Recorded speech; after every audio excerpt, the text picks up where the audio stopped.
ରାଉରକେଲା ବନଖଣ୍ଡ ଅଧୀନରେ ଆମର ଯାହା କ୍ୟାମେରା ଟ୍ରାପ୍ରେ ଆମେ ଆସେସ୍ କରିଥିଲୁ ଲାଷ୍ଟ 3 ବର୍ଷରେ ଯେ ଆମର 27 ଗୋଟି ୱାଇଲ୍ଡ ଆନିମଲ୍ ମୋଷ୍ଟ ପ୍ରମିନେଣ୍ଟଲି ଆଭେଲେବଲ୍ ଅଛନ୍ତି। ତ ସେଥିମଧ୍ୟରୁ ୱାଇଲ୍ଡ ବୋର୍ ଆପଣଙ୍କର ଯେଉଁଟାକି ପୂର୍ଣ୍ଣ ମାତ୍ରାରେ ଅଛନ୍ତି। ତ ତାକୁ ଆମର ଯେଉଁ ଶିବରାତ୍ରି ନର୍ମାଲି ଶିବରାତ୍ରି ସମୟରେ ଗାଁ ଲୋକମାନେ ସବୁ ଶିକାର କରିବା ପାଇଁ ଯାଆନ୍ତି, ଶିକାର ବି କରନ୍ତି। ତ ଏହାକୁ ଆଖି ଆଗରେ ରଖିକି ଆମେ ଆମର ୱାଚ୍ରେ ରଖିଥିଲେ ଷ୍ଟାଫ୍ ମାନେ। ତ ଏହି ପରିପ୍ରେକ୍ଷୀରେ ଖବର ଆସିଲା ଯେ କଂସର ଭିଲେଜ୍ର କିଛି ଲୋକ ଡ୍ରାଇଭ୍ କରିକି ବରା ଶିକାର କରୁଛନ୍ତି, ଜଙ୍ଗଲି ବରା। ତ ସେଥିପାଇଁ ଆମେ ତାଙ୍କୁ ଜଣେ ଫାତେ ସିଂ କଂସର ଭିଲେଜ୍ର ତାଙ୍କ ଘରେ ଆମେ ପ୍ରଥମ ରେଡ୍ କରିଥିଲୁ। ରେଡ୍ କଲା ପରେ ଜଣାପଡ଼ିଲା ଯେ ସିଏ ତା ଘରେ ମାଂସ ରଖିଛି ଏବଂ ତା ଯେଉଁ ବରାର ସ୍କିନ୍ ରଖିଛି।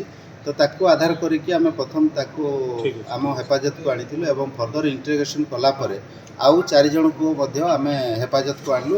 ଇଣ୍ଟରୋଗେସନ୍ କଲା ପରେ ସେମାନେ କନଫେସ୍ କଲେ ଯେ ୟେସ୍ ସେମାନେ ଜଙ୍ଗଲି ବାରା ଶିକାର କରିଛନ୍ତି। ଆମର ଯେଉଁ ପାଖରେ ସୋନା ପର୍ବତ ରିଜର୍ଭ ଫରେଷ୍ଟ ଅଛି ସେଇ ରିଜର୍ଭ ଫରେଷ୍ଟରୁ ସେମାନେ କରିଛନ୍ତି। ତ ତାଙ୍କ ନାଁ ହେଉଛି ପ୍ରଥମ ହେଉଛି ଫାତେ ସିଂ, ଦେନ୍ ଦ୍ୱିତୀୟ ବ୍ୟକ୍ତି ହେଉଛନ୍ତି ପଙ୍କଜ କୁମାର ସିଂ, ଦେନ୍ ଆପଣଙ୍କର beaten Singh and Dukhabandhu Singh and Pradeep Singh. ଏମାନେ ସମସ୍ତେ ହେଉଛନ୍ତି କଂସର ଭିଲେଜ୍ର।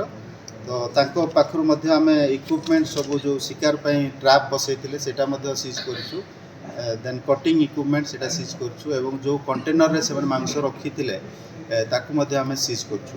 ତ ଆମର ଯେହେତୁ ୱାଇଲ୍ଡ ଲାଇଫ୍ ପ୍ରୋଟେକ୍ସନ୍ ଆକ୍ଟର ପ୍ରୋଭିଜନ୍ ଅଛି ସେକ୍ସନ୍ 9, ସେଇ ଧାରାରେ ଆମେ ତାଙ୍କୁ ବର୍ତ୍ତମାନ ଆରେଷ୍ଟ କରୁଛୁ। ତତ୍ସହିତ ସେକ୍ସନ୍ 39B and D ସେଥିରେ ମଧ୍ୟ ତାଙ୍କୁ ଆମେ ଯେହେତୁ ଭାୟୋଲେସନ୍ ହେଇଛି ତାଙ୍କୁ ଆରେଷ୍ଟ କରିକି ଆଜି ଆମେ କୋର୍ଟ ଫରୱାର୍ଡ଼ କରିବା ପାଇଁ ବ୍ୟବସ୍ଥା କରୁଛୁ।